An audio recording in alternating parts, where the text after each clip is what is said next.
species.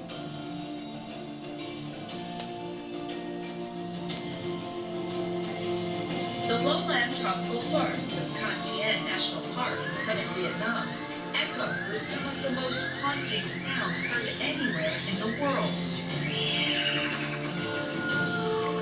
And if you look high up in the canopy, you'll find the source of these odd melodies. They're one of the most vocal primates in the world, a creature who depends on a diet of bamboo.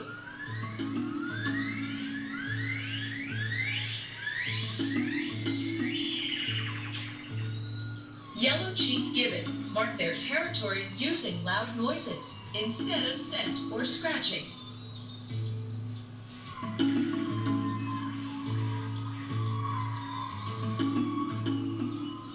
Each morning, adults use high-pitched calls to warn neighboring groups to keep their distance. These primitive vocals can be heard from over a mile away. Gibbons use the same vocal techniques that take professional opera singers years to master. By singing in soprano, they're able to put much more power behind their calls. By dawn, the chorus is over. Now this female and her two youngsters can relax. Though, resting is the last thing juvenile gibbons want to do.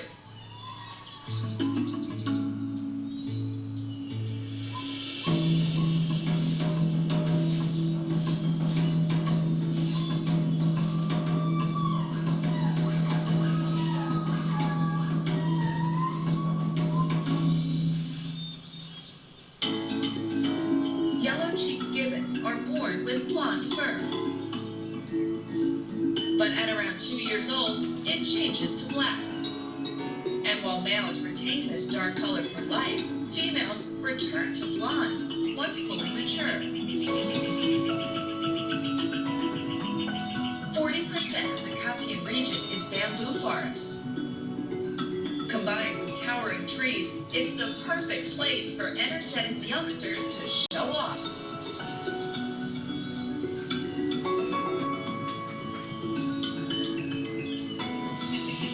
Gibbons are the best brachiators or swingers on the planet. They can reach speeds up to 35 miles an hour, swinging 50 feet from branch to branch.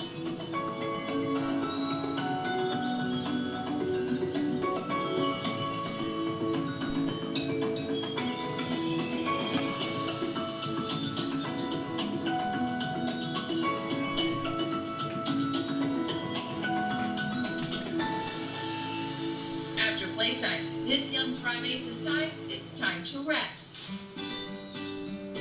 Hanging from one arm is a common way for gibbons to relax. Long fingers and powerful limbs enable them to hold on for over an hour without letting go. When it comes to food, bamboo shoots are a particular favorite. Although leaves, fruits, and seeds make up most of their diet, they also indulge in insects and the occasional bird's egg.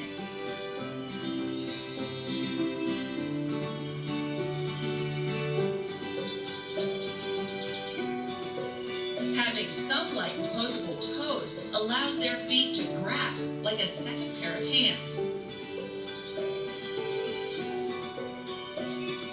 However, this young gibbon is still getting used to the slippery surface of bamboo canes. Yellow-cheeked gibbons spend most of their lives in the upper canopy of the trees, rarely venturing down to the forest floor. And for good reason. The ground level is the realm of predators, and this young primate has some potentially dangerous company. Coming up, with sharpened claws and the ability to climb, will this black bear prove to be too great a foe for the much smaller gibbon?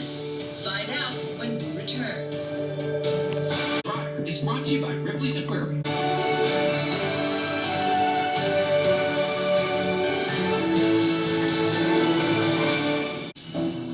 Gibbons spend their days in the relative safety of the trees, and it's not hard to understand why. The jungles feel a much larger and more powerful creature, the Asiatic black bear. This youngster has ventured a little too close to the ground and has been spotted by the much larger black bear. This species can weigh up to 450 pounds.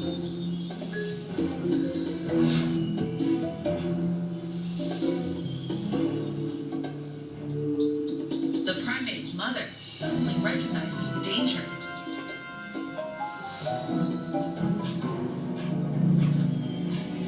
She rushes to the scene and guides her youngster back to the safety of the treetops.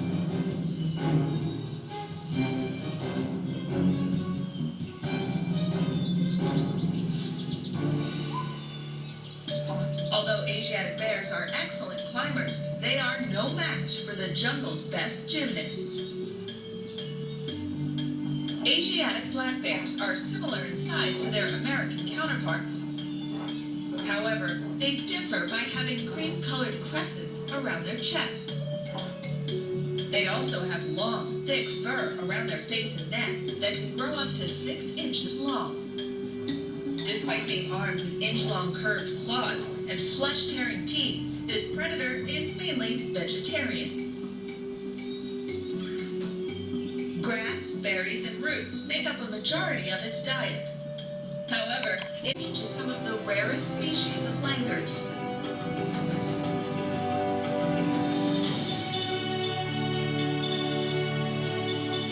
These langurs were first discovered in the 1960s, but they almost completely disappeared following the Vietnam War and were assumed to be extinct.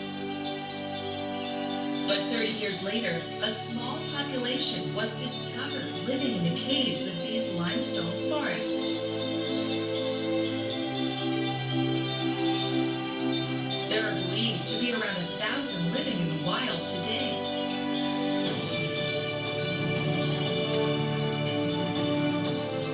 Langurs rarely come to the ground, spending most of their day feeding in the trees. Like other leaf-eating monkeys, they lack cheek pouches. Instead, they rely on a complex multi-chambered stomach. This requires them to eat on a seemingly continuous basis. Doing very well. Behind me are some of the members of the President's medical team, whom I'd like to introduce. Dr. Sean Dooley, Pulmonary Critical Care. Dr. Brian Garibaldi, Pulmonary Critical Care. Dr. Robert Browning, Pulmonary Critical Care. Dr. Jason Blaylock, Infectious Disease. Dr. Wes Campbell, Infectious Disease. Dr. John Hodgson, Anesthesia. Major Kurt Klein, Army Nurse. Commander Megan Nasworthy, Navy Nurse. Lieutenant Juliana Levopa, Navy Nurse. Lieutenant Commander John Shea, Clinical Pharmacist. And not present with us are Lieutenant Beth Carter, Lieutenant Maureen Meehan, both Navy nurses, and Dr. Jesse Schonow, Director of our Executive Medicine Program. As reported yesterday, in consultation with this group, I recommended we bring the President up to Walter Reed as a precautionary measure to provide state-of-the-art monitoring and any care that he may need. Just 72 hours into the diagnosis now, the first week of COVID, and in particular day 7 to 10, are the most critical in determining the likely course of this illness. At this time, the team and I are extremely happy with the progress the President has made. Thursday, he had a mild cough and some nasal congestion and fatigue, all of which are now resolving and improving. At this time, I'd like to bring up Dr. Dooley to discuss some of the specifics of the President's care. Thank you, and good afternoon. I'm Dr. Sean Dooley, as Dr. Conley mentioned. I'll start off by mentioning how incredibly proud I am of our medical team assembled behind me, and the honor it's been to care for the President over these last 24 hours here at Walter Reed. He's receiving outstanding multidisciplinary care, the state of the science for coronavirus infection. We are monitoring him very closely for any evidence of complications from either the coronavirus illness or the therapies that we are prescribing to make him better. We have monitored his cardiac function, his kidney function, his liver function. All of those are normal. And the president this morning is not on oxygen, not having difficulty breathing or walking around the White House medical unit upstairs. He's in exceptionally good spirits, and in fact, as we were completing our multidisciplinary rounds this morning, the quote he left us with was, "I feel like I could walk out of here today," and that was a very encouraging comment from the president. Moving forward, I'll go ahead and introduce Dr. Garibaldi, who will talk about some of our therapeutics and the plan of care for today. Thank you. Thank you, Dr. Dooley, and I'd like to echo the sentiment from the entire team. What an honor and a privilege it is to be part of this multidisciplinary unit to care for the president. About 48 hours ago, the president received a special antibody therapy directed against the coronavirus, and we're working very closely with the company to monitor him in terms of that outcome. Yesterday evening, he received his first dose of IV remdesivir, and our plan is to continue a 5-day treatment course for remdesivir. And the big plan for today, since he's in such great spirits and doing well, is to encourage him to eat, to drink, to stay hydrated, to be up out of bed, and to be working and doing the things that he needs to do to get well. And I'll refer Dr. Conley to any questions. Thanks, Brian. It's important to note the president's been fever-free for over 24 hours. We remain cautiously optimistic, but he's doing great. With that, one other note, it should be clear that he's got plenty of work to get done from the Chief of Staff, and he's doing it. With that, if there's a couple questions about the president's health in the last couple of days. Sir, can you tell us the president's oxygen saturation level, please? Yeah, so the last saturation that we had up walking around, he was about 96%. He is receiving no, he has not received any supplemental oxygen. He's not on oxygen right now, that's right. He has not received any at all. He's not needed any this morning today at all. That's right. Do you have an estimated date when he might be discharged? Well, I don't want to put a hard date on that. He's doing so well, but with a known course of the illness, days 7 to 10, we get really concerned about the inflammatory phase 2. Given that we provided some of these advanced therapies so early in the course, a little bit earlier than most of the patients we know and follow, it's hard to tell where he is on that course, and so every day we're evaluating, does he need to be here, what does he need, and where is he going? Can you say the probability that he will need supplemental oxygen going forward? I don't want to put a percentage on that, but right now all indicators are that he'll remain off of oxygen going forward. And in terms of like blood clots, pneumonia, bacterial infection, what do you see as the risk on that front? Well, we know that all of them are risks associated with this condition. He is receiving all of the standard of care and beyond per routine, international COVID protocols. So we're monitoring for all of that, but at the moment there's no cause for concern. You said he's fever-free now. What was his fever when he had one, sir? I'd rather not give any specific numbers, but he did have a fever Thursday into Friday, and since Friday morning he's had none. Okay. And what was the date? I'm sorry? Why remdesivir on top of the antibodies? So remdesivir works a little bit differently than the antibodies. We're maximizing all aspects of his care, attacking this virus, a multi-pronged approach. As the president, I didn't want to hold anything back. If there was any possibility that it would add value to his care and expedite his return, I wanted to take it. And the team agreed, and that's why we proceeded. Doctor, what was the date of the president's last negative test? I'm not going to get into all the testing going back, but he and all the staff routinely are tested, and so. Doctor, what is the PPE protocol for President Trump receiving visitors and doctors? It's the same as any hospital has. We have an area that's clean, that you put your equipment on, and then beyond that, everybody is fully gowned up, masks, gloves, we're protecting ourselves and him. Have you done a screen? Has there been any sign of any lung damage whatsoever? We are following all of that. We do daily ultrasounds, we do daily lab work. The team is tracking all of that. Has there been any sign of damage? I'm not going to go into specifics of what the findings of any If of we that just put are. down on one thing, has he ever been on supplemental oxygen? Right now, he is not on I know oxygen. you keep saying That's right now, but should we read into the fact that he had been previously? Yesterday and today, he was not on oxygen. So he has not been on it during his COVID treatment? He's not on oxygen right now. Has hydroxychloroquine been considered as a viable treatment option for the president? We discussed it. He asked about it. He's not on it now. And in terms of symptoms, has he also experienced difficulty breathing? No, he has not. Never did. He had a little cough. He had the fever. More than anything, he's felt run down. Who is handling contact tracing? Is that the White House or CDC? The White House Medical Unit, in conjunction with, in collaboration with CDC and local, state, and health departments, are conducting all contact tracing per CDC guidelines. When was the positive diagnosis made? You said 72 hours. That was for that Wednesday. Yeah. So Thursday afternoon, following the news of a close contact, is when we repeated testing and given kind of clinical indications that a little bit more concern, and that's when late that night we got the PCR confirmation that he was. Is there any clarity on how he became infected? I'm not going to go into that. As far as his care, it's irrelevant. Or when he became infected? Yeah, we're not going to go into that. We're just tracking his clinical course and providing the best care we can. Will President Trump have to stay at Walter Reed to get the 5-day regular flu treatment? We've discussed that right now. If he needs all 5 days, that will likely be the course. But again, every day we're reviewing with the team his needs for being here.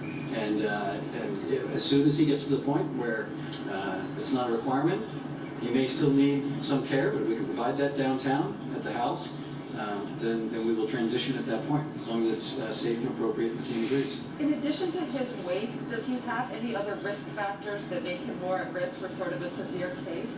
Well, not particularly. I mean, he's 74, he's male, and he is slightly overweight.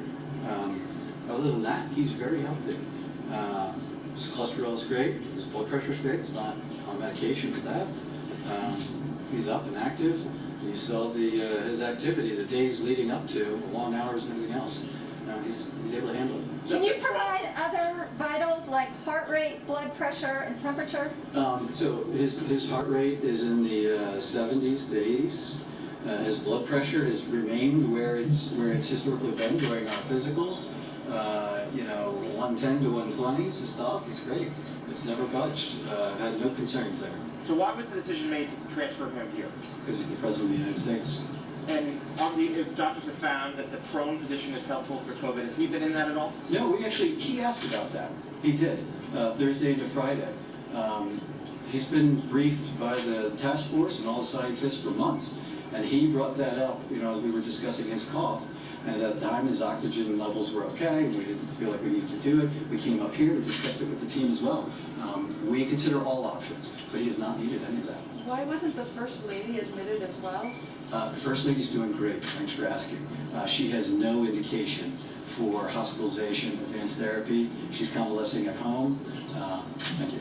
I'm going to try to pin you down one more time. I know you said there's no oxygen. Yeah, he's not on oxygen But did he receive today. Did he receive any on Thursday? And what's today, Saturday? No, Thursday. Okay, no Thursday, no Friday, no Saturday. That's fine. So that was why we were confused. Thursday, no oxygen, none at this moment. Yeah, and yesterday with the team, while we were all here, he was not on oxygen. So has the president actually been admitted as a patient to this hospital? The president is a patient at Walter Reed National Military Medical Center. Is he on any steroids? Thank you. Thank you very much. Thank you. Okay, thank you. That was Dr. Sean Conley, President Trump's physician, and several other doctors who are treating him right now at Walter Reed. Nó biết à. Ba bốn con. Ngoại này. Đằng kia nữa kìa. Đâu. Đằng kia nữa kìa, chỗ cái ghế. Dưới cái ghế thấy không? Thôi nó mò kìa. Nó thấy không? Nó bắt hết cả. Ôi ơi. 4 con. Bởi vì mấy cái cầu này nè, 4 con nè. Mấy cái con chết hết rồi. Đó. Có làm kìa. Ôi ơi. Bà ra bà ý cho nó chạy đi bà. Chưa kệ đó. Nó biết. Ôi ơi, 3 con, 4 con. 4 con to. Ôi ơi. Rồi nó bắt cá kìa. Coi Chỗ này sâu nó biết không? Nó lừa thấy không? Khôn lắm đó mấy con này. Ôi ơi.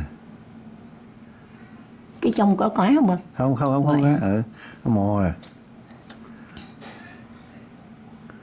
Ôi ơi. Dễ sợ. Nó đâu ra ha? Raccoon đâu ra đây? Bà không để nó trước bà bắt mà đâu có được raccoon đâu. Bắt con ấy. Nó chạy. Thấy không? Làm như nó xuống ấy hết mấy con cá nè. Bây giờ mới thấy rõ ràng đó. Mấy phát mình làm hết mấy cái cây chết hết rồi. Đè nó. 4 con thấy chưa? 1 con kia nữa kìa. Đâu? Đó. Ôi ôi. 1, 2, 3, 4. Bây giờ Jenny nó không trước nó chụp hình đó. Kêu gì xuống cho coi. Ôi ơi. 4 con. Quá lớn hả? Ok, nó mò gì đó. Chỉ phải có cái đèn mà nó không ấy. Nó ăn ở đâu mà cũng mập lắm. Mập lù.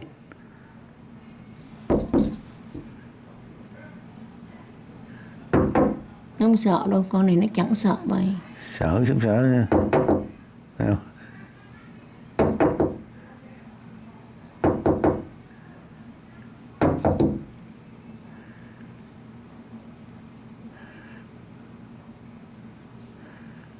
Ôi kìa.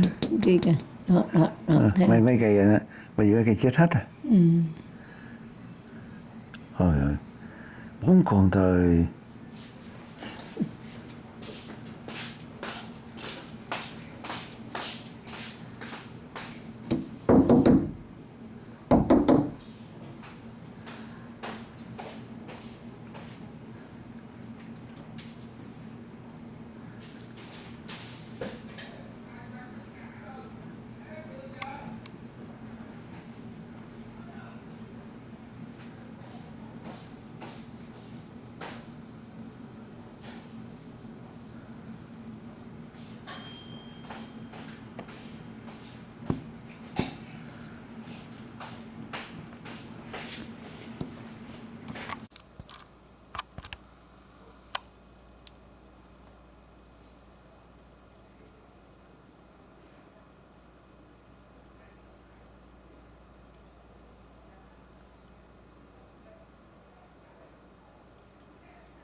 Today is October the 16th, year 2020, which is our first grandson birthday.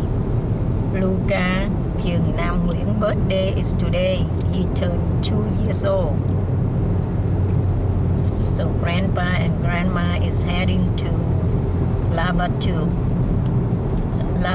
Monument Park. Lava Bed. Lava Bed? National Monument. This is on the way, 2 more hours to go. Take about 16 hours from Westminster to right here.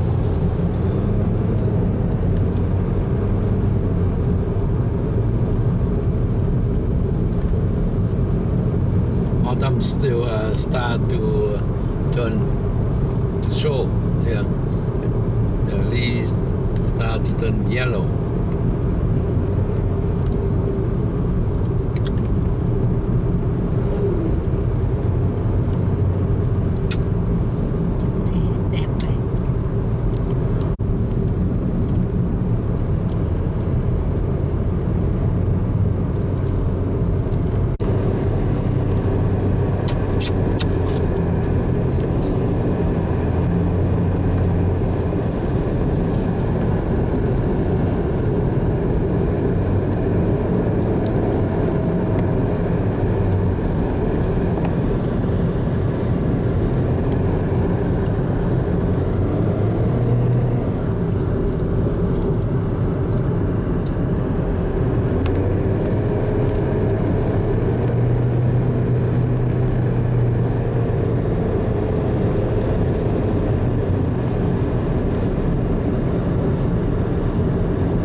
Modoc National Forest. Cái này Shasta. Modoc National Forest.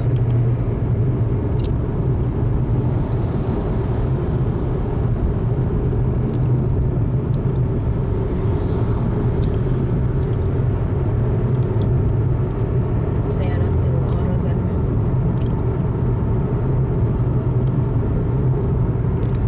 Finally, it take about 2 days to arrive here. Lava Bed National Monument. Nhiều khi không thấy gì á. Take the next right onto Lava Beds National Monument Road. A lot of pothole road.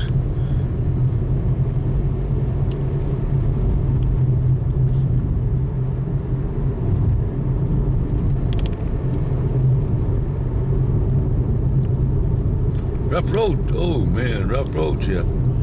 Rough road. Nó nhắc hoài. Nhắc hoài.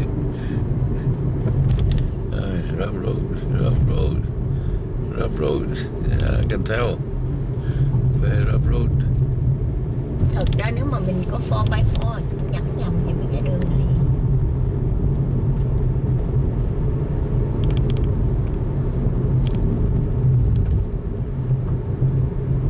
Hoặc nó cao thì chẳng nhầm gì. Fire.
35 độ như vậy hả?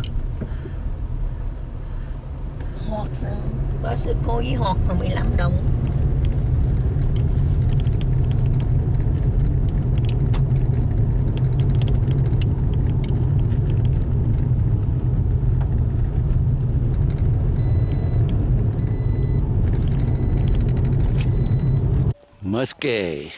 Muscat Cave. We had to go to the cave right now.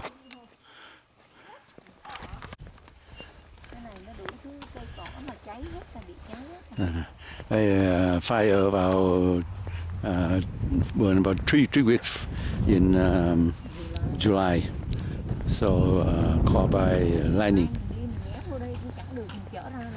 Đúng rồi. Không có, hôm trước anh cứ gọi nó có mở mà. Trước đi. Mushroom cây này. Đây nè, mushroom cây này. Okay. What pot ham now?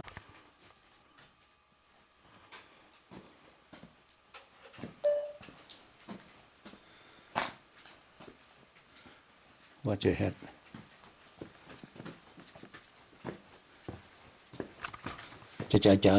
Chờ đi. Anh đang quay phim. Có bước xuống không?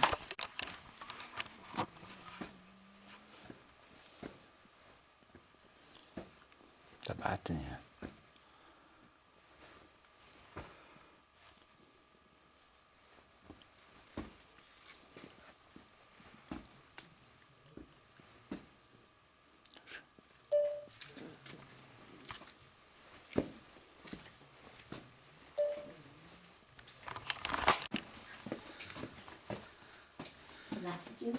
Đâu lạnh đâu. Watch out your head nha.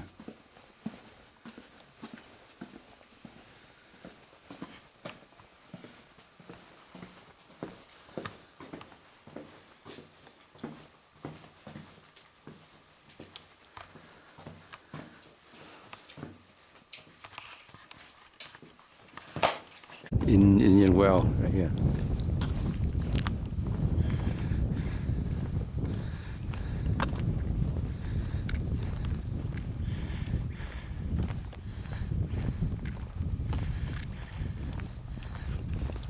We go to Indian well, okay, trail.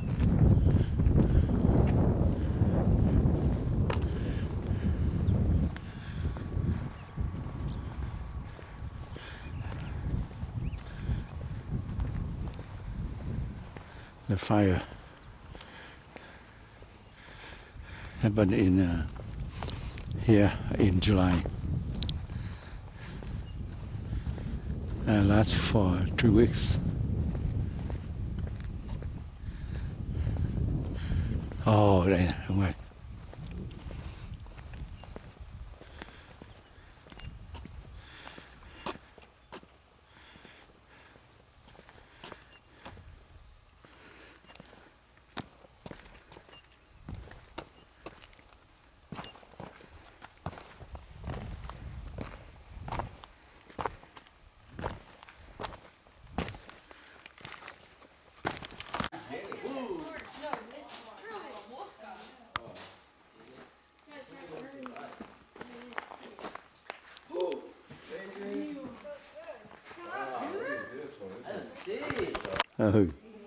Lava tube go lava tube.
Ok.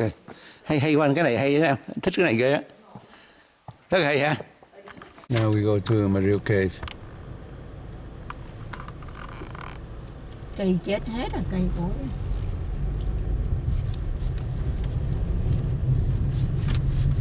Nó chỉ không cho người môi chứ nhà mình ở trong này rồi thì mình bật chạy được, đúng không? 24 tiếng hồ. 24 tiếng hồ vô rồi.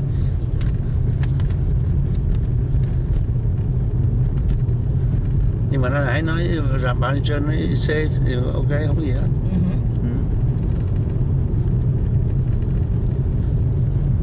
Đâu có ai đâu mà không safe. Vắng vậy nãy anh Đạo Dương hỏi em không cho đó. Hỏi vấn đề security đây.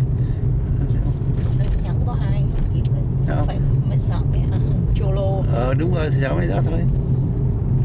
Nhưng mà em nghĩ có bạc ranger đó. Nó có anh security mà. Phải có chứ, lỡ in kia mà có ai lost làm sao ta? Đi lạc đâu. Cái này bà dùng GPS hay là map đi? GPS á. Julie hỏi nó đi cắm trại đâu đi mà. Đi từ đó luôn. Ở đâu vậy? Mà mất không? Mà mất được ghé đó. Hả? Mất rồi đi mà mất không? Chắc mà mất không? Đang hỏi đó mà nó chưa trả lời. Nó sợ nhiều. Mario Cave.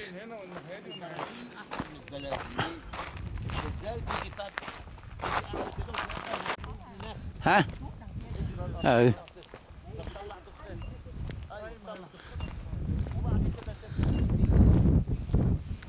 Em phun chưa? Hả? Tắm mấy thôi từ nãy giờ. Được rồi, tắm mấy rồi, ok rồi. Go. On a wooden platform above ground to stay overnight in tent cabin.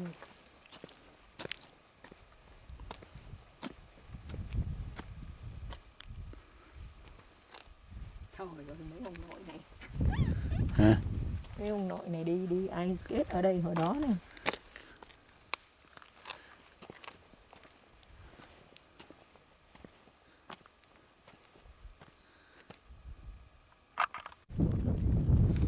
Đi cẩn thận nha.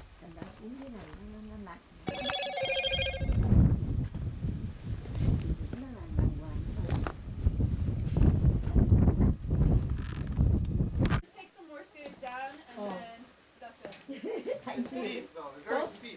Oh, really? Totally that, huh? It's like a ladder. Oh. Yeah. All right. But yeah, not that far. It's really cold too. I know. They call it ice. Yeah, it's...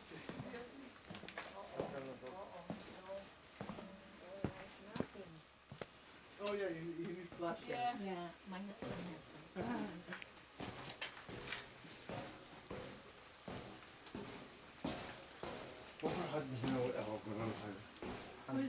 هيجيبوا اسعاف هيجيبوه ازاي؟ هيجيبوا ستراكشر بتاع ده السرير.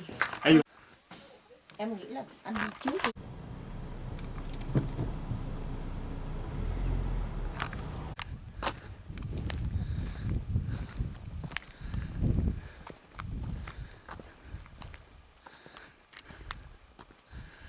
trên Garden Bridge.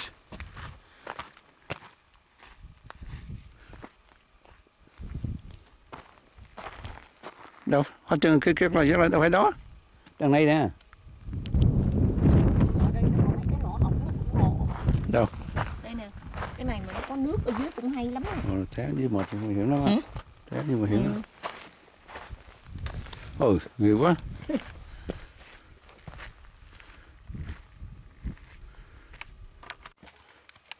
Đi. Đây nó có cái chỗ ở dưới này.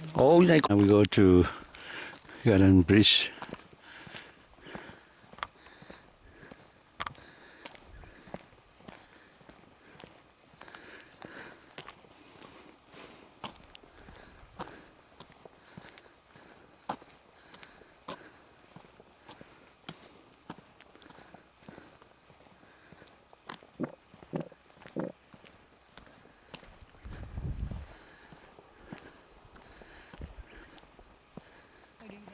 Không có hả?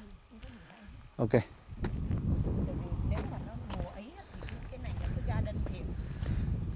Bà biết không, mấy cái cây này nó có hoa đó, mấy cái hoa dại á.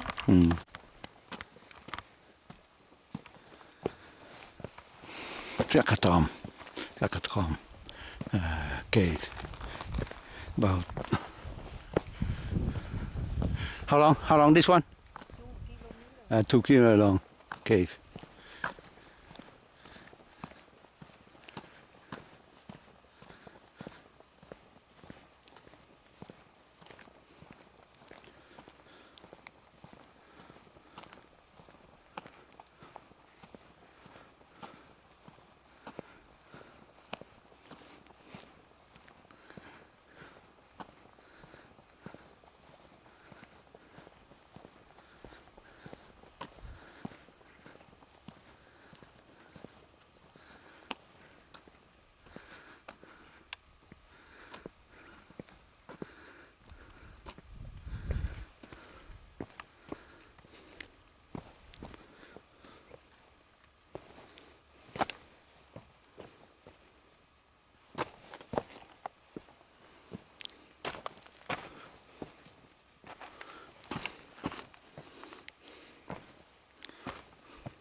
Wait.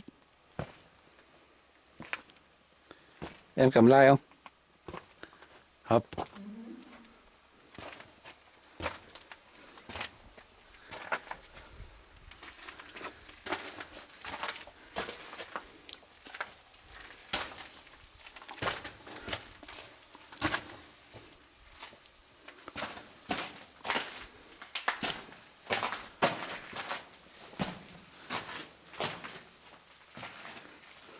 Ok. Thấy đừng lấy cái đó, lấy like không lấy. Lấy đâu? Tưởng tôi em dùng một phone. Tại phone nó hết battery. Ok, đi. Slowly. Ok.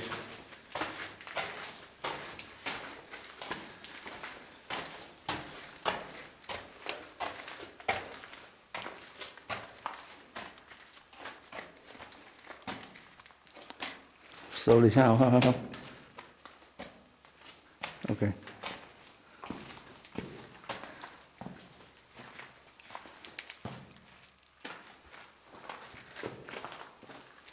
Tại cái bạn đó mới xe bạn mới dám đi gì chứ nếu không xe không dám đi đâu.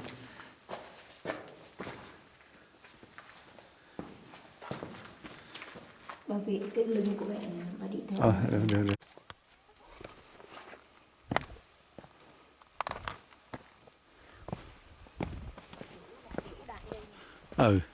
Chưa.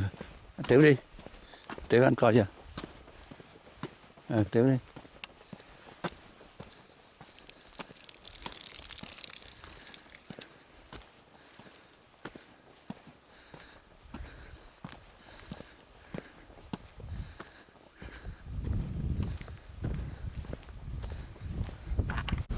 Now we go to a loop.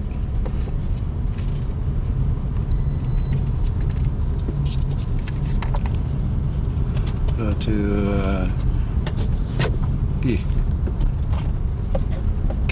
Cabin Loop hả? Ồ này Paradise Alley nè. Paradise Alley. Coi được không? Ovis. Coi được không? Hả? Mà con nói để close không? Hả? Con nói có close không?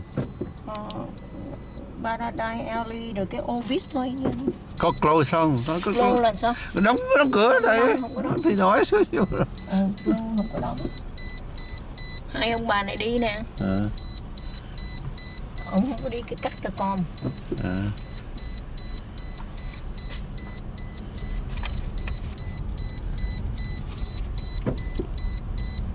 Paradise Alley với Ovis vậy là hết rồi. Hết rồi. Vậy hết rồi. Rồi tới Natural Bridge là hết rồi, cái vòng kia thì không cái đi được.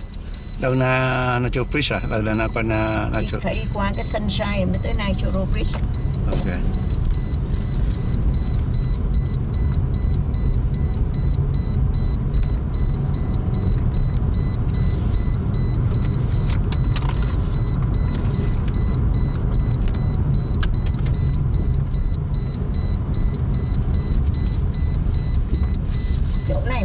màu clear đó, chắc ở đây thấy sky nha. Em nhìn thấy Ở đâu đó em coi chỗ nào nghe. Giờ tới đâu? Tới cái kế bên là cái kế là cái gì? Cái kế là sunshine nhưng mà nó close rồi. Sunshine nè, close. Sunshine này close, ok. Yeah, thấy không? Nó đóng. Kế close. Bây giờ next one là natural bridge vậy thôi à. Right here. Đâu? Nè. Natural natural bridge đó. Đâu đó, ngay trước mặt nè. Nhưng mà không cái đâu cái hình đó. Cái kế thôi à? Cái kế lớn á. Kế lớn á.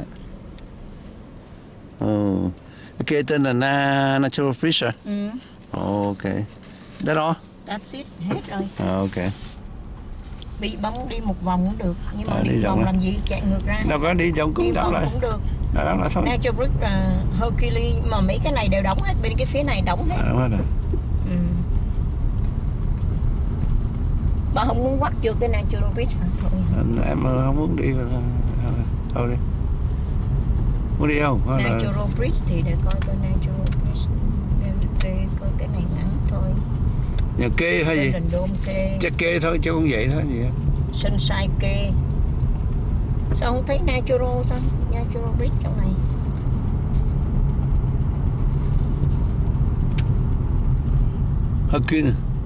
Hercules Lake à? Không có được. Glow đó, nó glow đó.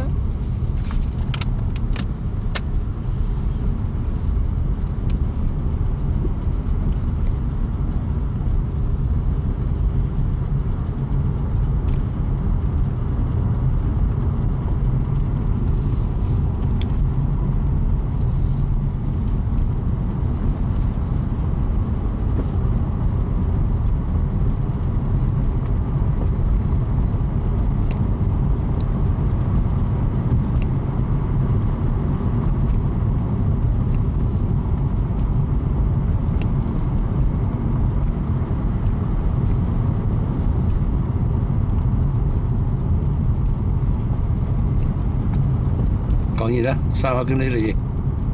Sau Hercules là Juniper. Juniper nè. Close phải không? Bây giờ mấy cái một dãy này là close hết á. Rồi hết, ok.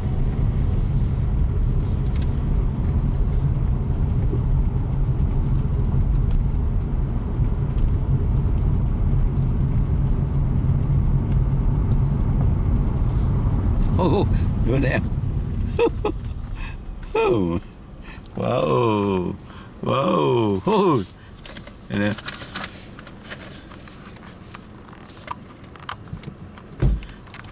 now we head out of the park. We go to Record Lake in Oregon. Administrator là bên đó, mấy người ta làm mấy ta ở trong đó.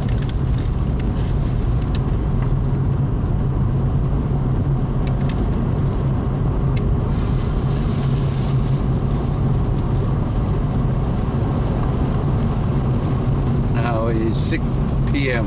on October 16, Sun bắt đầu set 2020. Này là our grandson. This was second day. Birthday nè. Second day of the trip. Our grandson birthday. Luca turned 2 years old.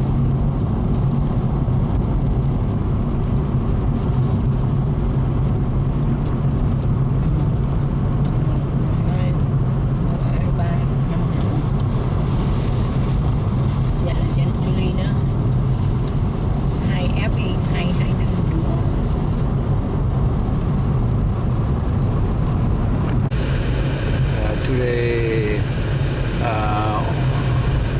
October 17, 2020. We are at the hotel. Now we come back to Lava Pet again. We visited yesterday. Now we go again. Because that's a very good place to see.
ngoài Mialot trong tờ giấy nó có. Đây thì gần hơn nữa.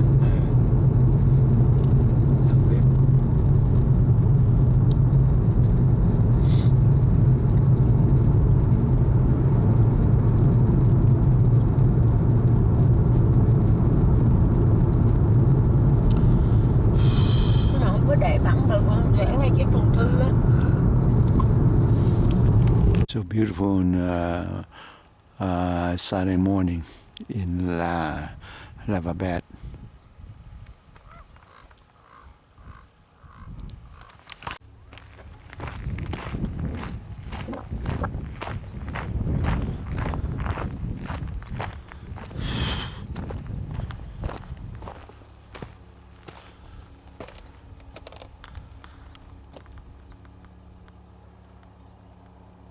Path to nature.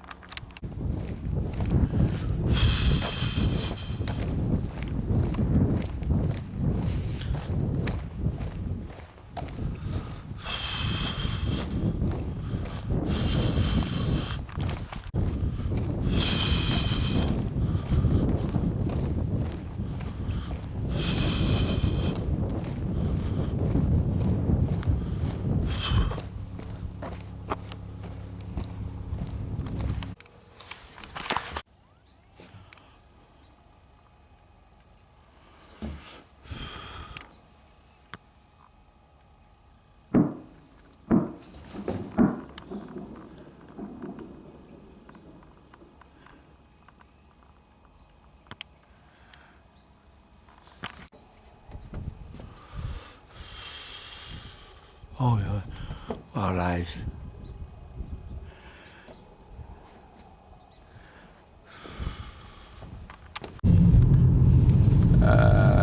To the lake here.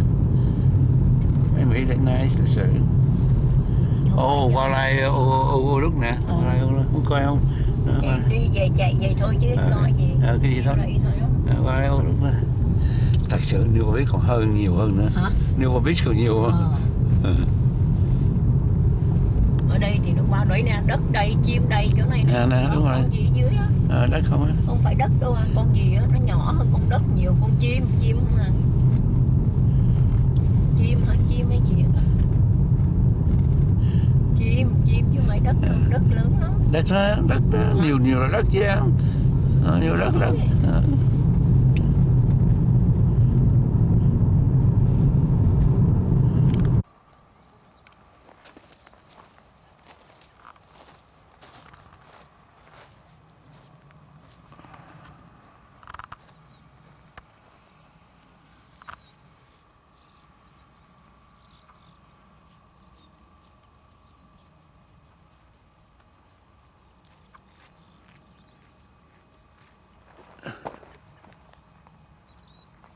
Ok.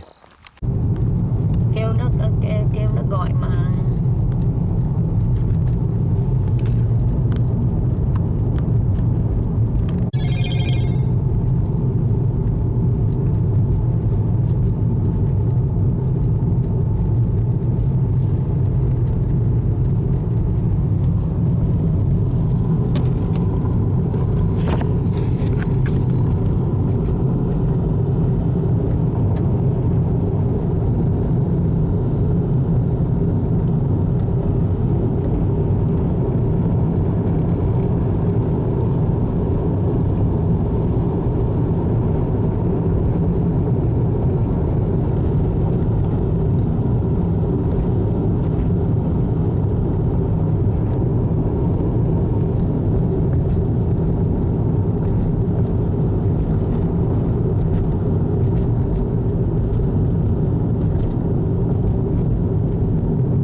History gì á. Đúng rồi.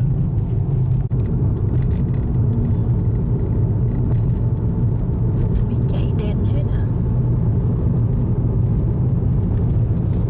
Đi sớm nhất á, tại vì mấy người kia vô đây không phải dễ đâu.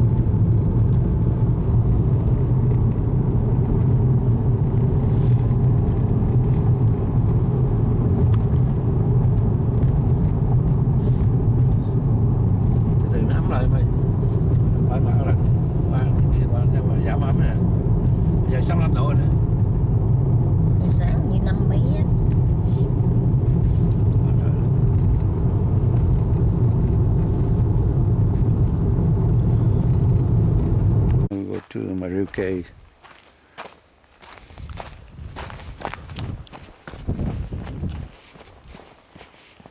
Today is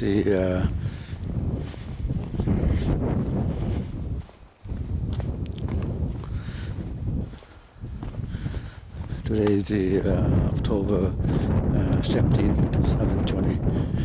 We come back to Lava Bad.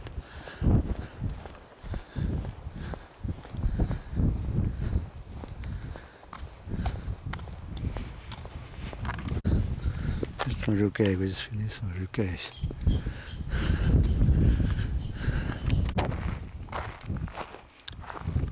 Burning forest.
Xuống được không?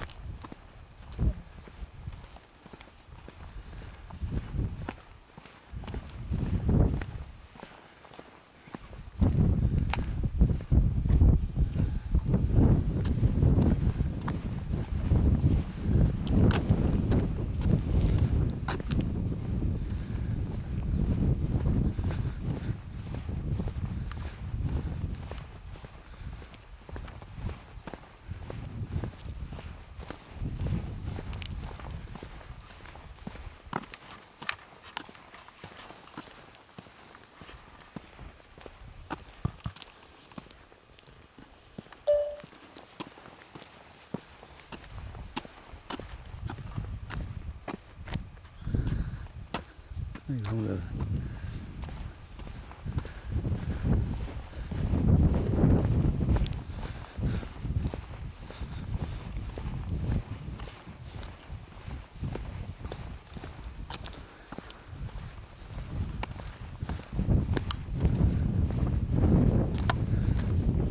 Đi trước đi.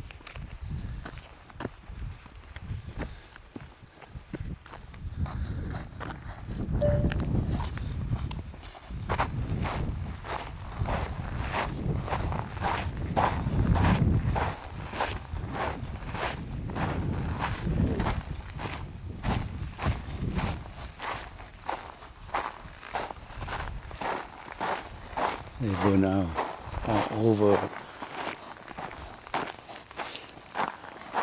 Lava Bed in Northern California, the biggest fire in U.S., also in U.S. history, California history.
Ôi ôi.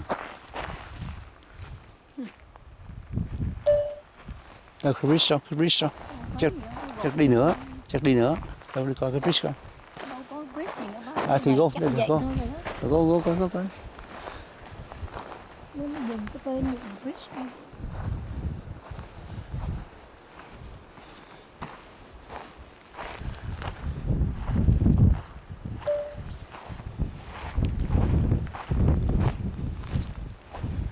Đi ra đường cái rồi.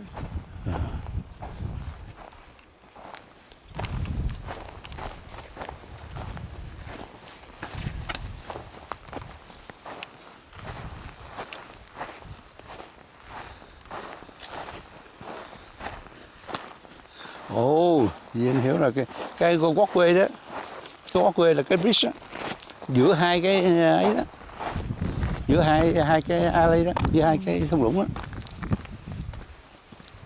nó phải có cái something nha.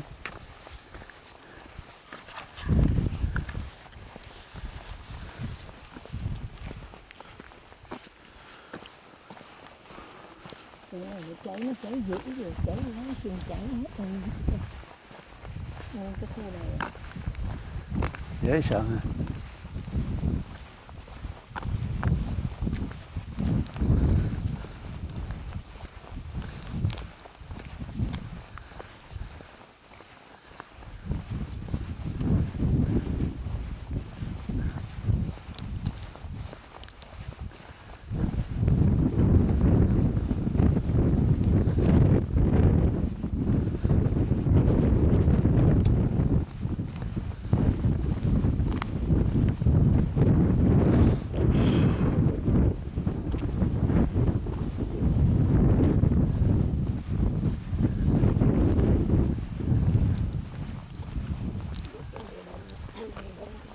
Em thấy không? Nó trái nó cũng mấy cành cái nhỏ nó bơm được đó, nó bơm ra đó, mấy sự lớn cậy cái nước rỗng nó bơm không được. Tội nghiệp mấy cái này nè. Tội nghiệp mấy cái này nó.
Cái bridge đó, thấy không? Nó ngang đó, là gì đó.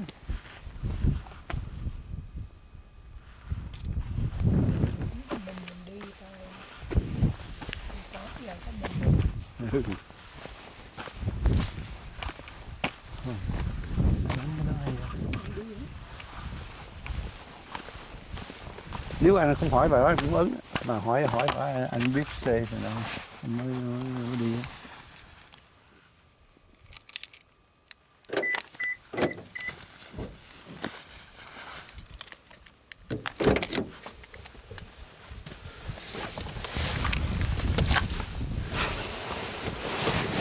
Why the wetlands here are so dynamic. Oh. It determines how water flow to the basin, separating the lake and the wetland below from the dry upland and low climate wetland. Chỗ này là wetland rồi, phải không? Đúng rồi, wetland. Mới dịch ra hiểu. Wetland nó mới có cái wetland thì nó mới có mấy cái refuse này nè, mấy cái con này. Thấy. Em nghe tiếng nói không? Thấy. Mario